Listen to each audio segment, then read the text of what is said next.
kids keep getting pregnancy tests from Dollar Tree. You are being misled. You are being misled. Stop it. You can't get everything from the Dollar Tree, man. Ain't no 100% juice at the Dollar Tree. You definitely getting juice concentrate. They got exclusive name brands too. Clover Leaf, Hill Valley. You don't see them in none of the grocery stores, just so you know. But my favorite one from the Dollar Tree is Stars and Stripes. Anybody give you a 3-liter soda for $1, it ain't no good. Stars and Stripes. Get that cola. You don't have no Coke on the front, no Pepsi, just cola. We're gonna keep this thing moving because this is about most memorable experiences with alcohol and drugs. Next, coming to the stage, fan favorite, man. He's done great. Last week, he's looking to rebound. Oh, thank you.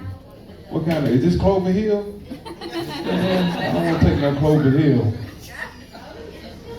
This guy placed every week in the competition until last week. Last week, he fell off the rocker, but I talked to him. He is focused this week. He's really ready, and he's drank a lot of alcohol, done a lot of drugs. That's what you do when you're a musician. So please start, give me a warm, that's my comment too. Welcome to my man, Mr.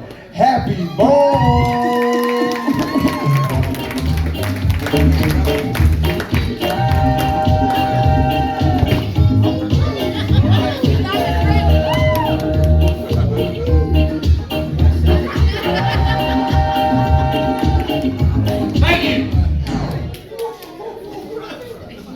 What's up, mofos and mofettes?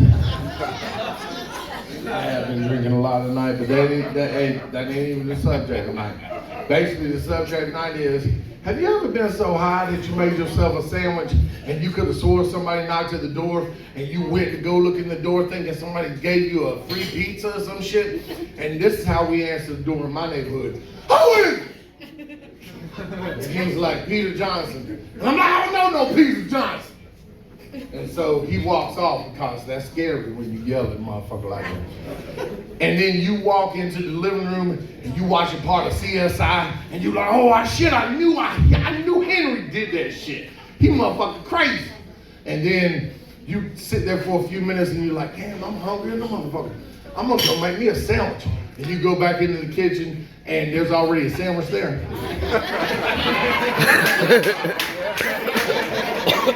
You're like, God damn, the sandwich guys love me. Free sandwich. I ain't even had to pay for it. I think it just appeared there out of nowhere. Now, when I was a youngin', my dad smoked weed in front of me from the time I was born. This motherfucker picked me up in front of University Hospital. The nurse was carrying me out. He pulled up in a 47 panel truck that didn't have any shocks. This motherfucker just bounced up and down on the motherfucking springs. And nurse was like, you taking him home in this? And he's like, yeah. And he slid the back door open and threw me on a pile of old clothes. And was like, peace!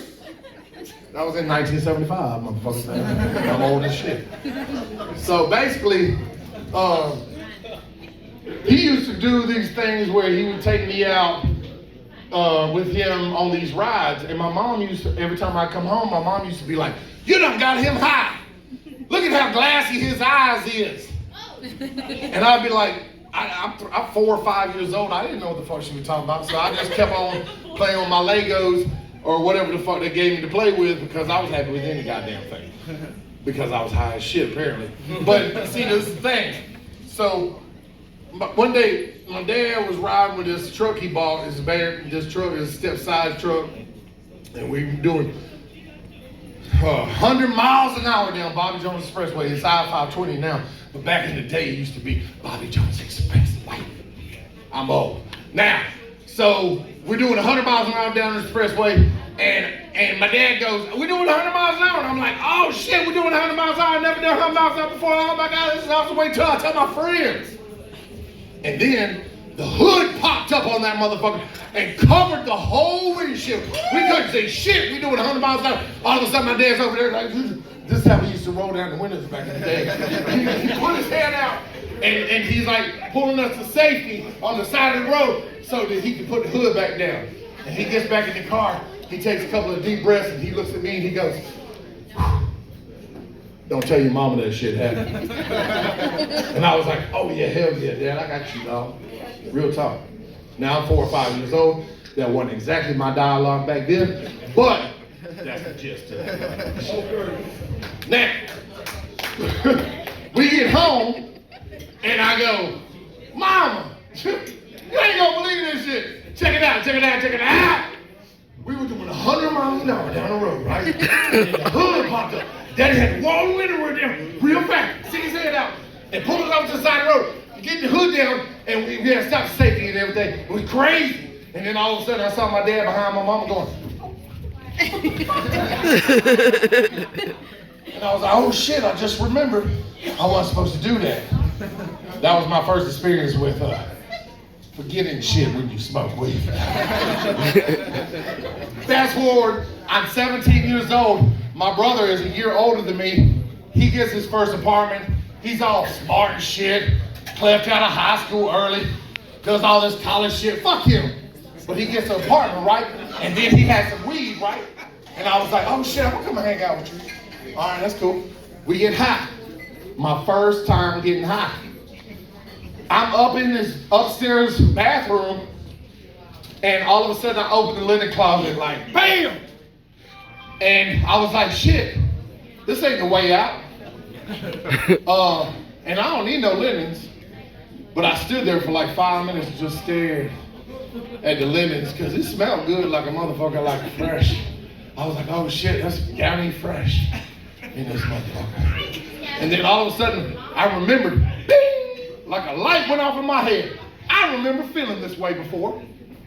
Maybe my mama was right, and my daddy been getting me high this whole motherfucking time since I was a baby boy. And that's not right.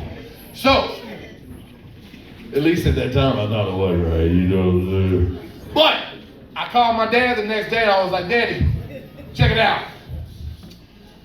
So I got high for the first time. He was like, word? And I was like, yeah, that shit real.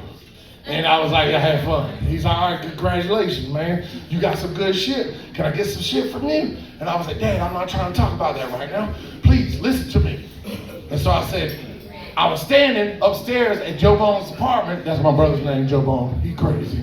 I said, I'm standing upstairs at Joe Bone's apartment, and I opened the linen closet door, and he was like, what the fuck are you opening the linen closet door for? I was like, I thought it was the way out, I think. I don't know. And he's like, did you need some linens? And I was like, nah. And he's like, all right, then. And I said, well, this is the thing. I said, I realized right then that I've been getting high with you since I was a child. And he goes, oh man, that's crazy. And he goes, I said, Daddy, that's all you had to say? Is that that's crazy? And he goes, well, I mean, we didn't even put y'all in seatbelts back then. This was the 80s, you know what I'm saying? What the fuck ever. And I said, you mean to tell me you was doing 100 miles an hour down Bobby Jones Expressway? You had to roll down the window, stick your head out of it, and pull to the side of the road so we could get to safety. Put the hood down, and you was high as fuck, and I didn't have a seatbelt on? He was like, motherfucker, that truck didn't even have any seatbelts. I gotta go. Peace. Yeah.